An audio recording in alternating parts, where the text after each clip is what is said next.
Locked On Podcast Network presents Locked On Sports Today. The Cleveland Browns opted to ship one of their many quarterbacks off to the Bengals, and he is going to start this week. Also, the Yankees staved off elimination by the Blue Jays, and the Mariners pushed the Tigers to the brink in Game 3 of the ALDS. I'm Peter Bukowski, starting your day with the can't-miss stories and biggest debates in sports. You're Locked On Sports Today. Searching all major sports. Found. Let's start with the biggest story. The Cincinnati Bengals have made a trade for a quarterback. Joe Flacco is staying in Ohio, going from Cleveland to Cincinnati, staying in the AFC North. James Rapien from Locked On Bengals joins me now. And James, as we sit here recording this, the expectation is that Joe Flacco is on, 5 days notice, going to be able to come in and play for the Bengals on Sunday against the Green Bay Packers. It's wild. It's wild to think of, but that's the position the Bengals are in. They've been outscored 113-37 over the past 3 games with Jake Browning starting. Is that bad, James? It's a tad bad. Yeah, it's like the Monstars versus the talentless whoever in Space Jam. But it's been rough. And so they believe Joe Flacco is going to be able to learn enough and start on the fly. And the good news is he's prepared for this Green Bay Packers team and defense before this season, but it's still a tough ask going into Lambeau 5 days from now. Why do you think Flacco was the player that they targeted when, maybe there could have been calls to Russell Wilson, Kirk Cousins in Atlanta? Like, there were other options out there. Not saying those guys are definitely better. I'm wondering why Flacco is where you think they ultimately landed. I think Kirk Cousins, it's just his contract, because I do think from a leadership standpoint, he would have fit. I think Russell Wilson, you don't hesitate to say, and I was on the Russell Wilson train. I thought it would have made a lot of sense, but he is cringy, right? He's got some fake leadership to him, and that's not the Bengals telling me that, but I think that everybody can see that. And the Bengals don't want that. They want a real leader, or a guy who's been there, done that, been through the wars. And I do think the other factor here, and it's a very, very big one, they have 2 games in 5 days. They play the Packers at Lambeau and then the Steelers on Thursday Night Football at home. They wanted a guy that could come in and start. And given Flacco and his special, unique set of skills at 40 years old and has been in the league since 2008, I think they think that he'll be not just a leader, but capable of picking up the playbook enough to go there and grasp the game plan and handle business on a short week next week, not just on Sunday at Lambeau. So I think there's a bunch of factors. So this is a different kind of team than he's had, at least in Cleveland, a team that has got skill talent for days in terms of Jamar Chase and T. Higgins. Offensive line is a question. I mean, I think if you're going to be excited about Joe Flacco throwing some moonballs to Jamar Chase and T. Higgins, the question is going to be, can he protect, or can he be protected long enough to make that work? How much do you think they're going to have to change the offense for his particular set of skills? I wonder. I wonder how much they'll have to tweak it. I also think over the past couple of weeks, they feel like there was plays out there. And Jamar Chase running free on Monday Night Football against Denver multiple times where Jake Browning just made the wrong decision, made the wrong read. And that's such a factor, because you can deal with an interception here and there, which Joe Flacco is going to throw. You can deal with some splash plays for the defense if you're also getting the explosive plays on offense. But this offense wasn't generating explosive plays. They went 19 straight possessions without scoring a touchdown. That cannot happen. Yeah, that's and should not happen. All 4 of the touchdowns they scored in the Jake Browning starting era were when it was garbage time in the second half, when the game was well in hand and over for the other team. So, yeah, I think those are some of the factors. How the offense is going to look, maybe it is moon balls and dump offs. And I would understand that strategy. But those moon balls, you're right, are going to have to be Joe Burrow rookie-esque, where he's hitting his back foot and he's launching that thing ahead of time, because this offensive line hasn't held up great, but they also aren't much different than what Joe Flacco was dealing with in Cleveland from a pass protection standpoint. So maybe they have that going for them. The difference is, at least once Quinshon Judkins got into town, the Browns started to be able to run the ball. This is a running game with Chase Brown that has really not gotten off the tracks here yet. That would be a big boost to Joe Flacco, but it would have been a big boost to Jake Browning too. It would have, no doubt. And I wonder where they're at running game wise, if they just feel like, hey, at least this guy can throw it. If we can't run it, we got to find someone else that can throw it. Let's just let 41-year-old Joe Flacco throw it 50 times. Let's go. Hey, he's not the Joe that we know, right, is in Joe Burrow, but he's still a Joe. You know, maybe that's the logic, because he still does have that arm talent and that strong arm. And I think that's what the Bengals saw is a pick swap. They're not giving up a ton. It's a manageable contract, unlike Kirk Cousins. And so let's go get a guy that can come in and maybe keep them afloat here as they try to navigate the waters without Joe Burrow. Well, and if you know, to your point on Jamar Chase running open and you know, Jake Browning misses the read, if you're Joe Flacco, is going to be throw it to one. Because that's just like, sometimes that's all you need. And if you're Joe Flacco, you've got enough equity to just say, hey, I know what the play is designed to do here, but let me just see if I can get this ball to Jamar Chase. And that can work. Joe Burrow does that. Jamar's down there somewhere. That's a famous quote here in Cincinnati that he said years ago. And Joe Flacco, I'm sure he's excited to work with these weapons here in Cincinnati. Stay up to date all year on the Cincinnati Bengals by subscribing to Locked On Sports Today and Locked On Bengals on your favorite podcast app. You're Locked On Sports Today. Coming up, the Yankees stave off elimination for at least one more game. Before we get to that, the Ravens made their own stunning trade with the Chargers. The NFL season is here, and FanDuel is making sure you're ready for the weekend with a can't-miss offer. Right now, new customers can bet $5, and if your bet wins, you'll get $300 in bonus bets to use across the app. I love using FanDuel because it fits how I like to bet in the moment. Player props, building a same-game parlay, or even jumping in live as the action unfolds. It's quick, it's easy, and it's the best way to add a little more energy to Sunday. So are you ready to play? Download the FanDuel app now by visiting FanDuel.com to get started. That's FanDuel.com to place your first $5 bet. The Ravens are trading pass rusher Odafe Oweh for Charger safety Alohi Gilman. The Baltimore Ravens are not done making moves. I'm Kevin Ostreicher, the host of Locked On Ravens. After signing C.J. Gardner-Johnson, the Ravens have made a shocking trade, trading Odafe Oweh to the Los Angeles Chargers. It's Oweh in the 7th rounder for safety Alohi Gilman and a 5th rounder. Oweh ends his Ravens tenure with not a lot of production in Baltimore. That was one of the things him coming out of college. No sacks his final collegiate season. He put it together last year, the double-digit sack year, but no sacks so far through 5 games for Oweh. So the Ravens decide in a contract year, they probably don't want to re-sign him. They try to get some value, get more secondary help in, but still, now it is the question of will more trades be coming for this Baltimore Ravens team as they sit at 1-4 and are in a spiral right now. So could Oweh be the start of a bigger fire sale for Baltimore? So we're going to have to wait and see. For more on the Ravens, be sure to check out the Locked On Ravens podcast and subscribe on YouTube, part of the Locked On Podcast Network. Over in college football, Oklahoma quarterback John Mateer is rushing to play in the Red River rivalry this weekend against Arch Manning and Texas. Sometimes you got to go through, not a rebuild, but a reload that takes a little time to develop consistency and chemistry and all that. And that was my take before the season on Arch Manning. I said, I think Arch is going to be an awesome quarterback, ... in 2026. I thought he was going to go through the ups and downs this year. Next year, he'll be awesome. Next year, Texas will, they'll bring back a ton and they'll be an awesome team. But I just think right now they're going through some of those growing pains, and it sucks because they had national title hopes and preseason #1, and it's not fully dead yet. But certainly you take a loss here in this one, it's all but dead because that's a 3rd loss. And, barring running the table and getting some help, you're not going to the playoff. Conor McGregor's comeback hopes have been put on ice. The former UFC double champion was handed an 18-month suspension by the promotion's anti-doping arm, Combat Sports Anti-Doping, after missing 3 drug tests within a 12-month span.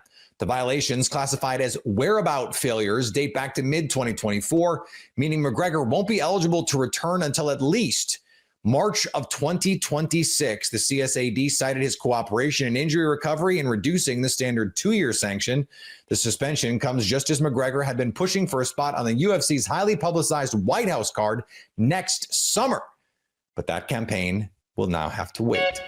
The Yankees are alive for at least one more game after taking Game 3 over the Blue Jays. Locked On Yankees host Stacey Getsoulias and Brian McKeon reacted to the win, but are still looking for more from New York. I've been watching baseball for 45 years, right? Where I was cognizant, I should say. And this was one of the strangest Dr. Jekyll, Mr. Hyde games I've seen in a really long time from the Yankees. And it really felt like two separate games, honestly. The first 3 innings were just different. And then the rest of the game felt like what we thought the Yankees would be in the playoffs. On multiple occasions in this game, the season was over at multiple different times. Yeah. I mean, think about that. I mean, that from a 2-run homer in the first inning out of Guerrero, from Rodon being taken out of the game as early as he did, from the inning the Blue Jays put together in the top half of the third inning and just ending the game there at that point. I mean, the game was over at multiple different occasions. And the common denominator in all of those innings is the Yankees found a way to answer at the bottom half of every one of those innings. They didn't necessarily come back and tie it, but they answered at the bottom. They showed fight. They didn't give up at any point in this game. This was one of the better team efforts the Yankees have had throughout the entire season. This was a complete win, other than Rodon. That's crazy if that sounds to say, yeah. Right? Because other than Rodon, everyone else picked him up in the bullpen, right? The offense started to step it up. And you mentioned the scoring. So the Blue Jays scored 2 in the top of the first. The Yankees scored 1. You know me with numbers. The Blue Jays scored 4 in the top of the third, and the Yankees scored 2. So they halved it. Yeah. I noticed it in the box score when they showed it on the TV, and I was like, "Ooh, that's so giddy." Yeah, I'm like, "That's kind of cool." Okay, and I said to my brother, if they keep them at 6, they can win this game because they're gonna have to go to the bullpen at some point. And the key was that Schneider took Bieber out when he did and used most of his bullpen. So now the Yankees are going to see those guys again in Game 4. And I will say that I agree with John Smoltz because he said it on the broadcast. The more you see these guys, the more you get used to them. Yeah, it's easier to hit them. Can I take a chance to gloat, please, for a second? Just sure. 2 seconds. Sure. There were a ton, and I mean a ton, of Blue Jays fans in our comments over the last week that went at me for saying the middle part of the Blue Jays bullpen is not good at all. They took tremendous amounts of offense to me saying that, even though their middle part of their bullpen has a 6 ERA this year. That's besides the point. Don't let the numbers fool you. And to me, this game proved it. Yeah. When you saw Bieber coming out of the game as early as he did, it almost gave you a little more hope as a Yankee fan that, they get to face the middle part of this bullpen. Yeah. And it gives you, hear me out. This might sound crazy. I almost think it would have been better for the Blue Jays, for Schneider, to leave Bieber in and let him get shelled and avoid the Yankees from seeing this bullpen. Right. Because it gives you a shot in Game 4. And if the Yankees don't see that bullpen and they don't know what's coming at them in Game 4, you can just win Game 4 for the Blue Jays and move on in the series. This feels similar to the Alex Cora thing, right? It feels like a grave mistake out of Schneider because now the Yankees get to see that bullpen a day in advance and see them again tomorrow. And, well, I guess later today at this point. And now they've seen these guys twice, and you know for sure you're seeing these guys tomorrow. So now you've seen these guys twice in the span of less than 24 hours. I don't know if that was the best move out of Schneider. It doesn't feel like it was a smart move, to be honest. I think you're better off letting if the Yankees are going to come back and you're going to get shelled, you might as well let Bieber get shelled. Right. Yeah, that felt like a strange move to me, but it felt like the advantage for the Yankees, which made me happy because I thought, okay, this is actually going to help the Yankees. Thank you, John Schneider, very much for doing this for them. So Rodon, 2 1/3 innings, just abysmal. Not good enough. Awful. You can't have a game like this when your backs are against the wall. And it was so demoralizing when the Blue Jays went up 6-1 and you're thinking to yourself, great, so they're going to get swept out of this series. Another team is going to celebrate on their field, and it's going to be so demoralizing for everyone watching. Every Yankee fan is just going to sit there and be like, what is the point of this?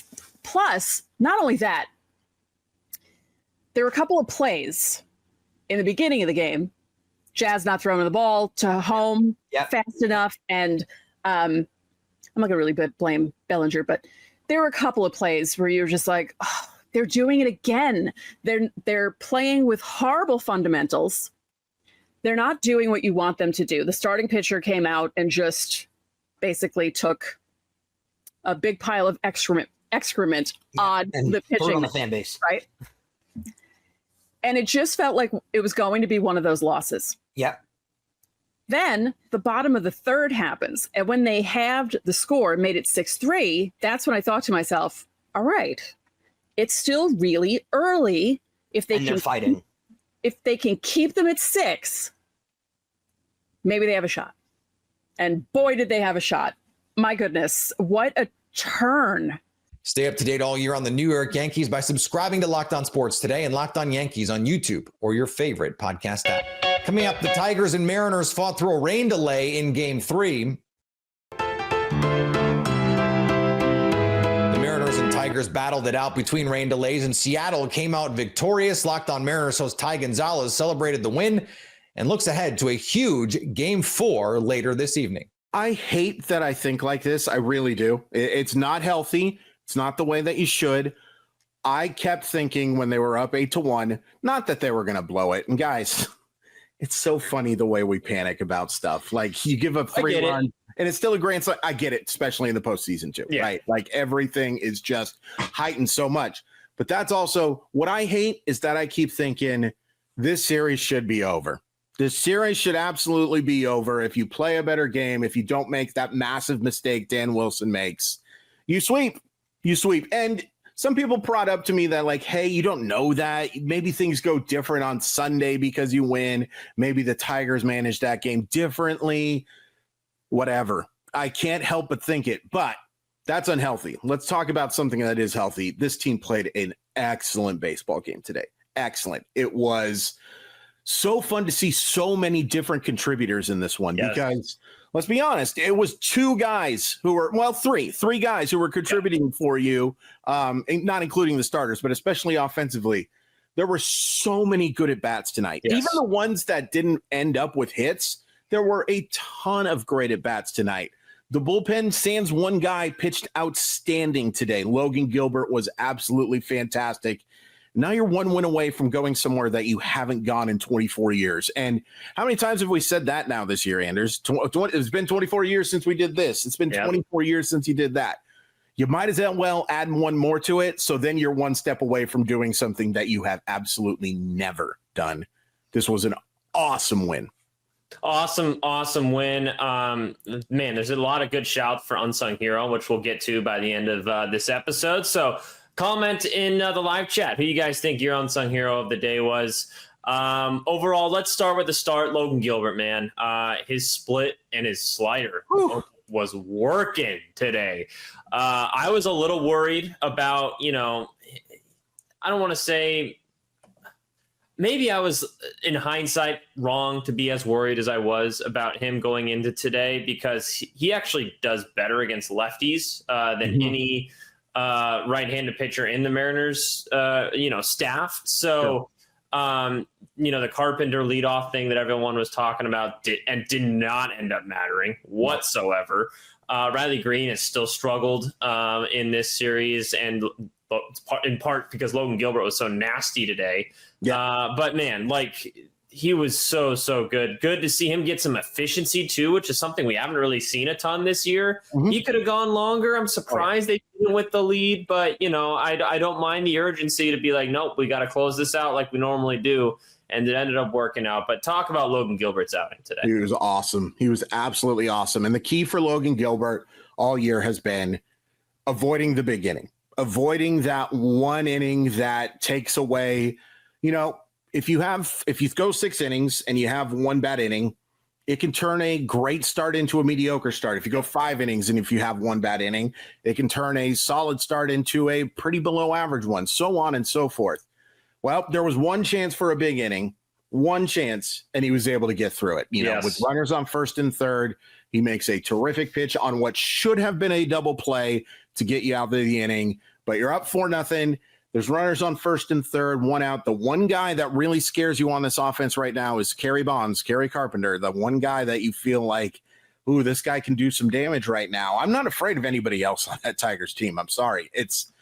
It's just not a great lineup. And Logan Gilbert took advantage of it. He gets out of that inning with just the one run. And what I really loved was that was the fifth, right? That they get one run. I'm looking bottom 5 right now.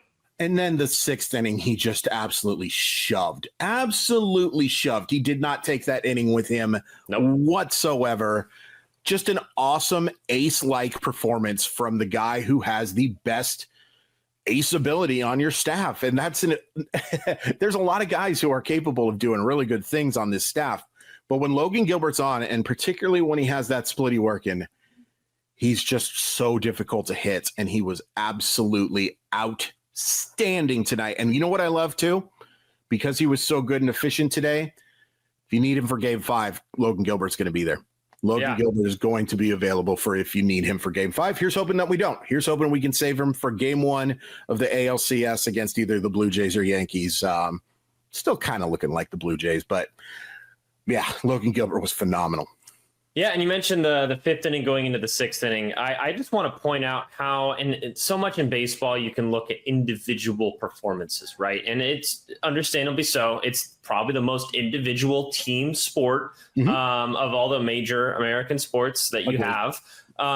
So it's easy to fall into that category. But there still are moments where you can pick your team up, have a team at bat, like a team situation, right? And I look at in the bottom of the 5th inning where J.P. Crawford was at fault for the missed double play that could have ended the inning and prevented the run, goes out and be like, you know what? Nah, I'm going to get it back for you. I'm going to hit that home run. Yeah. And I think that's honestly what gave a lot of confidence back to Logan Gilbert is like the run I just gave up in that quote unquote big inning last time. To get it right back. It's gone. So I'm basically right where I was at square one. So moments like that for me are what kind of separate this Mariners team from the last couple years. And then JP Crawford again hits the sac fly later in the game. There's just lots of team at bats, team moments in this run so far for the Mariners that I really love. So yeah. And finally, LeBron James had basketball fans on edge this week, teasing what he called the decision of all decisions. Speculation ran wild. Retirement, one more year, one more team switch, maybe a farewell tour. Turns out it was none of the above. Instead, James faked everyone out with a commercial announcing a new liquor partnership and a limited edition bottle instead of any career news. Fans who thought they were witnessing a legacy-defining moment instead were delivered a lame sales pitch. And for a guy who's built his brand on being bigger than basketball, this felt pretty cheap, I'll be honest. If you're catching this episode after hearing your favorite Locked On show, make sure to subscribe to Locked On Sports Today on YouTube or wherever you get your podcasts so you never miss an episode. Also, if you're a new subscriber to Locked On Sports Today, we're here for you with the biggest stories in sports every day. Coming up, it's elimination time for the Phillies and Cubs. Can they pull through? So at least until tomorrow, stay locked on sports today. Locked On Podcast Network presents Locked On Sports Today. For more episodes of Locked On Sports Today, go to our video on demand. Click on sports at the top of your screen. There, you'll find past episodes of Locked On Sports Today, plus other Locked On shows on demand.